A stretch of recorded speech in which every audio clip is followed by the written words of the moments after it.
Hello viewers, welcome to success squad IAS academy. இந்த வீடியோவில் நம்ம எதை பற்றி பார்க்க போகிறோம் பார்த்தீங்க அப்படின்னா, சிட்டிசன்ஷிப் அமெண்ட்மெண்ட் ஆக்ட், இந்திய குடியுரிமை திருத்தச் சட்டம். அதை பற்றி தான் நம்ம வந்து பார்க்க போகிறோம். அதை வந்துட்டு மார்ச் 11 வந்துட்டு நடைமுறைக்கு கொண்டு வந்திருக்கிறாங்க. ஸோ அதை பற்றி ஃபுல் டீட்டெயில் வீடியோ நம்ம வந்துட்டு யூபிஎஸ்சி, டிஎன்பிஎஸ்சி அண்ட் பொதுமக்களுக்கு புரிகிற மாதிரி எளிமையான முறையில் நம்ம வந்து இந்த வீடியோவில் பார்க்கலாம். ஓகேவா? ஸோ வாங்க வீடியோக்குள்ளே போகலாம். ஸோ ஃபர்ஸ்ட் பாருங்கள், சிட்டிசன்ஷிப் அமெண்ட்மெண்ட் ஆக்ட் அப்படின்னா என்ன அப்படின்றத நம்ம தெரிஞ்சுக்கணும். இந்த சிட்டிசன்ஷிப் அமெண்ட்மெண்ட் ஆக்ட் அப்படின்றது 2019 வந்துட்டு திருத்தம் பண்ணி கொண்டு வந்தாங்க.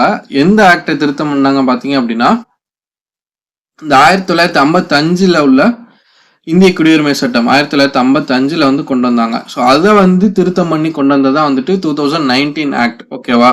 இது ஃபர்ஸ்ட் பாயிண்ட். நெக்ஸ்ட் வந்து பார்த்தீங்க அப்படின்னா, இதனுடைய ப்ரொவிஷன் என்னன்னு பார்த்தீங்க அப்படின்னா, ஆப்கானிஸ்தான், பங்களாதேஷ், பாகிஸ்தான் அப்படின்னு சொல்லிட்டு 3 கண்ட்ரிஸ். இந்த 3 கண்ட்ரிஸுமே நம்மளுடைய நெய்பரிங் கண்ட்ரிஸ் தான். இந்த 3 நெய்பரிங் கண்ட்ரிஸ்ல இருக்கக்கூடிய மைனாரிட்டிஸ் பீப்புள் இருக்காங்க இல்லையா? மைனாரிட்டிஸ்னா யாருன்னு பார்த்தீங்க அப்படின்னா, Hindus, Sikhs, Buddhist, Jains, Parsis and Christians. சரியா? இந்த 6 கம்யூனிட்டிஸை சேர்ந்த பீப்புள் இருக்காங்க இல்லையா? இவங்கெல்லாம் வந்துட்டு இந்த ஆப்கானிஸ்தான், பங்களாதேஷ் அண்ட் பாகிஸ்தான், இந்த 3 கண்ட்ரீஸ்ல வந்து மைனாரிட்டி பீப்புளா வந்து இருப்பாங்க. ஸோ இந்த மைனாரிட்டி பீப்புள் வந்துட்டு அந்தந்த பர்டிகுலர் கண்ட்ரீஸ்ல வந்துட்டு பாதிக்கப்படுறாங்க, தாக்கப்படுறாங்க அப்படின்ற ஒரு காரணத்துக்காக என்ன பண்றாங்க அப்படின்னா, அங்க இருந்து மைக்ரேட் ஆகி இந்தியாவை நோக்கி வர்றாங்க. ஸோ அப்படி பயந்து வந்த மக்கள் இந்தியாவுக்கு வந்திருக்காங்க இல்லையா? அந்த மக்களுக்கு வந்துட்டு இந்திய குடியுரிமை வந்து கொடுக்கறது தான் வந்துட்டு இந்த குடியுரிமை திருத்த சட்டம் அப்படின்றது சொல்லுது. சரியா? இது வந்து யாருக்கு வந்து இந்த குடியுரிமை கொடுக்குன்னு பாத்தீங்க அப்படின்னா, டிசம்பர் 31, 2014 இந்த தேதிக்கு முன்னர், இந்த தேதி அன்னைக்கு அப்படி இல்லைன்னா அதுக்கு முன்னாடி யாரெல்லாம் இந்தியாவுக்குள்ள வந்தாங்களோ அவங்கெல்லாம் வந்துட்டு இதுல பெனிஃபிட் அடையலாம். சரியா? என்ன பெனிஃபிட் அப்படின்னா, நார்மலா வந்து பாத்தீங்க அப்படின்னா இந்த மாதிரி குடியுரிமை கொடுக்கறதுக்கு வந்துட்டு நார்மலா 11 இயர்ஸ் வந்துட்டு அவங்க இந்தியாவில் வந்துட்டு தங்கி இருக்கணும். சரியா? இப்போ வந்து அவங்க எல்லாம் என்ன பண்ணலாம்னா 11 வருஷத்துல இருந்து 6 வருஷமா வந்து குறைச்சிட்டாங்க. ஸோ இந்த மாதிரி வந்துட்டு இந்த பக்கத்துல இந்தியா, ஆப்கானிஸ்தான், பங்களாதேஷ், பாகிஸ்தான் இந்த 3 கண்ட்ரிஸ் சேர்ந்த மைனாரிட்டி பீப்புள் வந்துட்டு இந்தியாவில் ஜஸ்ட் ஒரு 6 வருஷம் வந்து தங்கியிருந்தாங்கன்னு சொன்னா அவங்க வந்துட்டு இந்த நேச்சுரலைசேஷன் அப்படின்ற இந்த மெத்தட் மூலியமா வந்துட்டு இந்திய குடியுரிமை வந்து அவங்க பெற்றுக்கலாம். சரியா? இதுதான் வந்துட்டு சிட்டிசன்ஷிப் அமெண்ட்மெண்ட் ஆக்ட் சொல்லக்கூடிய ப்ரொவிஷன்ஸ். இதுதான் வந்து முக்கியமான ப்ரொவிஷன்ஸ். சரியா? சரி, இப்போ வந்து இந்த ஒரு மைனாரிட்டி பீப்புள் வந்துட்டு இங்கே வந்துட்டாங்க. ஸோ அவங்க வந்துட்டு அவங்க என்ன அவங்கள்ட்ட வந்துட்டு என்னெல்லாம் இருக்கணும்? இப்போ ஒரு குடியுரிமை, இந்திய குடியுரிமையை வாங்கணும் அப்படின்னா அவங்கள்ட்ட என்னெல்லாம் இருக்கணும்னு பார்த்தீங்க அப்படின்னா, ஃபர்ஸ்ட் அவங்களுடைய எந்த கண்ட்ரிலேருந்து வந்திருக்கிறாங்க அப்படின்ற அந்த ஆரிஜினுக்கான ப்ரூஃப் இருக்கணும்.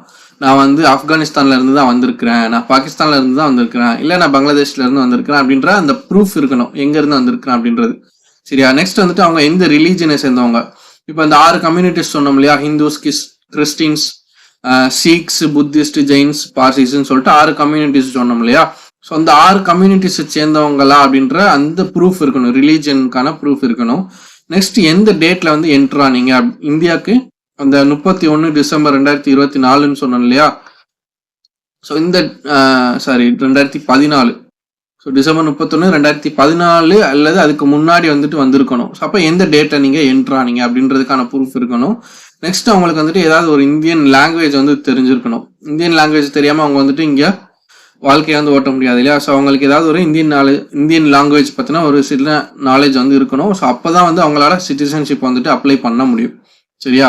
ஃபர்ஸ்ட் வந்துட்டு யாரெல்லாம் பெனிஃபிட் அடைவாங்கன்னு பார்த்துட்டோம். எப்படி அவங்க பெனிஃபிட் அடைகிறதுக்கு என்னெல்லாம் கண்டிஷன்ஸ் இருக்குது அதுன்னு சொல்லிட்டு பார்த்தாச்சு. சரியா? இப்போ இந்த சிட்டிசன்ஷிப் அமெண்ட்மெண்ட் ஆக்ட், இந்த இந்திய குடியுரிமை திருத்த சட்டத்தினுடைய பாசிட்டிவ்ஸ் அண்ட் நெகட்டிவ்ஸ்ன்னு எடுத்துக்கலாம். அப்படி இல்லைண்டா அதை வந்து ஆதரிக்கிறவங்க, எதிர்க்கிறவங்க அப்படின்ற மாதிரி 2 வகையான ஆர்குமெண்ட்ஸ் வந்து இருக்குது. சரியா?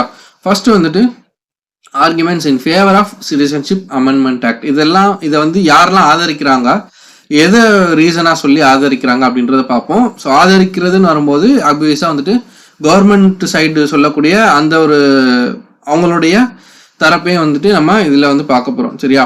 கவர்மெண்ட் என்ன சொல்கிறாங்கன்னு பார்த்தீங்க அப்படின்னா, இங்கே வந்து நாங்கள் ரிலீஜியஸ் மைனாரிட்டிஸை வந்து நாங்கள் ப்ரொடெக்ட் பண்ணுறோம் அப்படின்னு சொல்கிறாங்க. ரிலீஜியஸ் மைனாரிட்டிஸ்னு வரும்போது அந்த ஆப்கானிஸ்தான், பங்களாதேஷ், பாகிஸ்தான் இருக்காங்களே அந்த 3 கண்ட்ரிஸை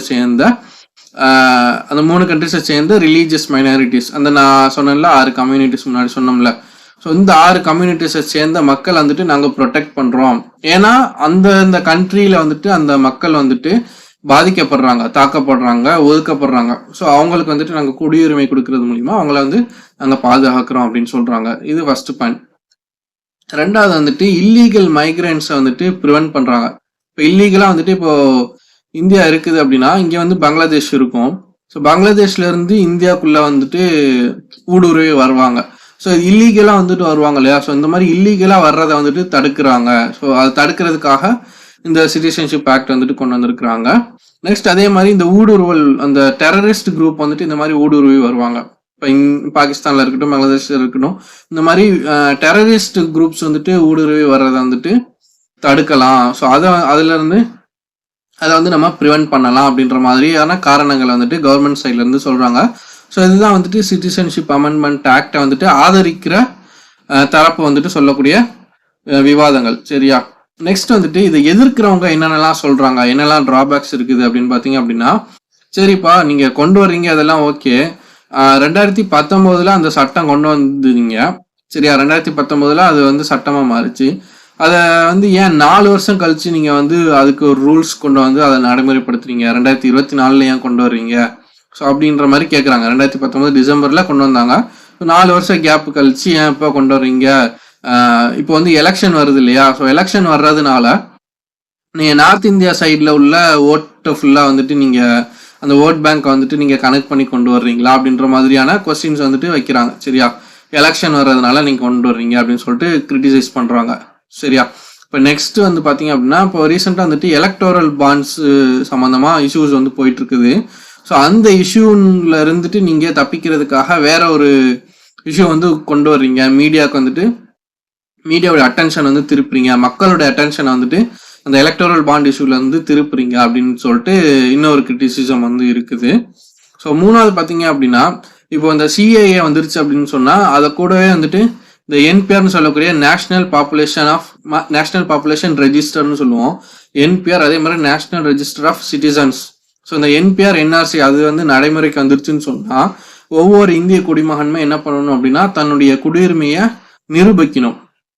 இப்போ நான் வந்து ஒரு இந்தியன் அப்படின்றத நிரூபிக்கிறதுக்கு என்னுடைய தாத்தா முப்பாட்டனுடைய குடியுரிமையை வந்துட்டு நான் காமிக்கணும். எங்கள் தாத்தா முப்பாட்டங்கள்லாம் வந்துட்டு இங்கே தான் வாழ்ந்தாங்க, இங்கே தான் பிறந்தாங்க அப்படின்றதுக்கான ப்ரூஃப் வந்துட்டு நான் காமிக்கணும். அப்போ தான் வந்துட்டு நான் இந்திய குடிமகன் அப்படின்னு சொல்லிட்டு அவங்களுக்கு வந்துட்டு நான் நிரூபிக்க முடியும். ஸோ அந்த மாதிரியான கண்டிஷன்ஸ் வந்துடும். ஸோ அப்படி கண்டிஷன் வந்துச்சுன்னு சொன்னால் நம்மளை வந்து அவங்களுக்கு ப்ரூவ் பண்ணுறதுக்கு வந்துட்டு போதுமான அளவுக்கு ஆதாரம் வந்துட்டு நம்மள்ட்ட இருக்காது. ஸோ அந்த காலத்தில் உள்ளதை வந்துட்டு நம்மளால் வந்துட்டு நம்ம அந்த காலத்தில் உள்ளவங்களுடைய ப்ரூஃப் வந்துட்டு நம்மள்ட்ட கிடைக்காது இல்லையா, இருக்காது இல்லையா? ஸோ அதை வந்துட்டு கிரிட்டிசைஸ் பண்ணுறாங்க. அப்படி சொல்லி வந்து கிரிட்டிசைஸ் பண்ணுறாங்க. ஸோ இது ஒரு கிரிட்டிசிசம். நெக்ஸ்ட் என்ன கிரிட்டிசிசம் பண்ணுறாங்கன்னு பார்த்தீங்க அப்படின்னா, சரி நீங்கள் மைனாரிட்டிஸ் வந்து ப்ரொடெக்ட் பண்ணுறீங்க, நல்ல விஷயம்தான்.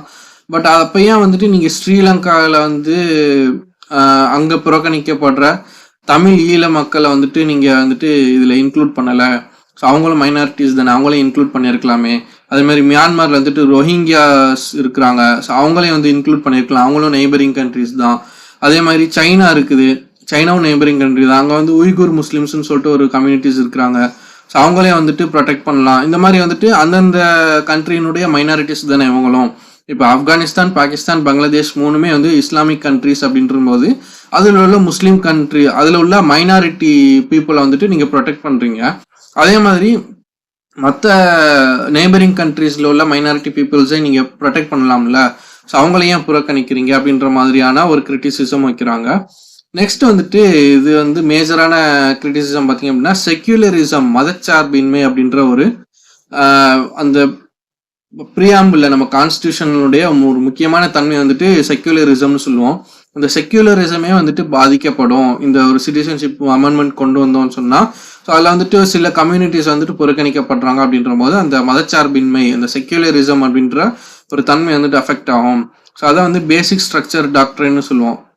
இந்த பேசிக் ஸ்ட்ரக்சர் டாக்டரின் வந்துட்டு அஃபெக்ட் ஆகும் அப்படின்ற மாதிரி சொல்கிறாங்க. ஸோ இதெல்லாம் வந்துட்டு கிரிட்டிசிசமாக வந்துட்டு வைக்கிறாங்க. ஓகேவா?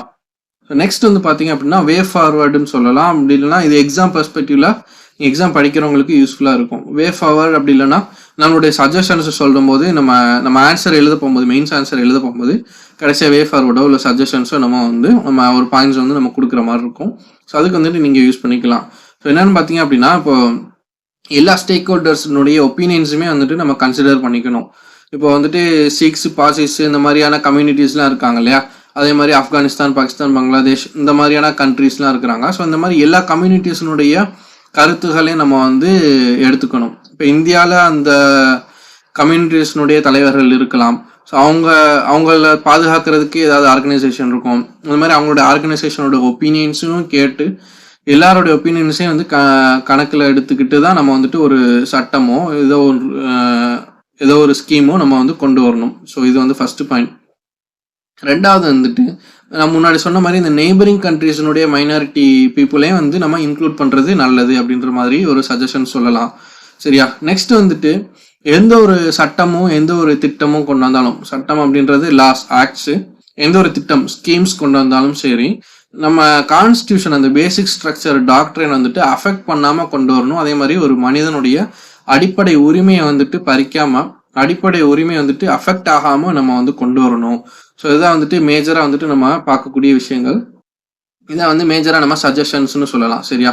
ஸோ இதெல்லாம் வந்து வே ஃபார்வர்ட்ஸ். ஸோ நான் சொன்னது வந்துட்டு ரொம்ப எளிமையாக தான் சொல்லியிருக்கிறேன். இந்த வீடியோவில் நம்ம பார்த்த கண்டென்ட்ஸ் வந்துட்டு உங்களுக்கு புரிஞ்சிருக்கும் அப்படின்னு சொல்லிட்டு நம்புகிறேன். ஸோ இந்த மாதிரியான கரண்ட் அஃபேர்ஸ் ரிலேட்டடான டாபிக்ஸ் வந்துட்டு உங்களுக்கு வேணும்னு சொன்னால் நம்ம success squad IAS academy channel வந்துட்டு சப்ஸ்கிரைப் பண்ணிக்கோங்க. அதே மாதிரி டெலகிராம் சேனல்லையும் நம்ம வந்து சக்ஸஸ் ஸ்குவாட் ஐஏஎஸ் அகாடமி அப்படின்னு சொல்லிட்டு சர்ச் பண்ணிங்க அப்படின்னா டெலகிராம் சேனல் இருக்கும். அதுலேயுமே வந்துட்டு இந்த வீடியோஸ் பார்த்தீங்கன்னா ரெகுலர் அப்டேட்ஸ் வந்து நம்ம போட்டுக்கிட்டே இருப்போம். ஸோ தேங்க்ஸ் ஃபார் வாட்சிங் success squad IAS academy. Keep supporting. Thank you.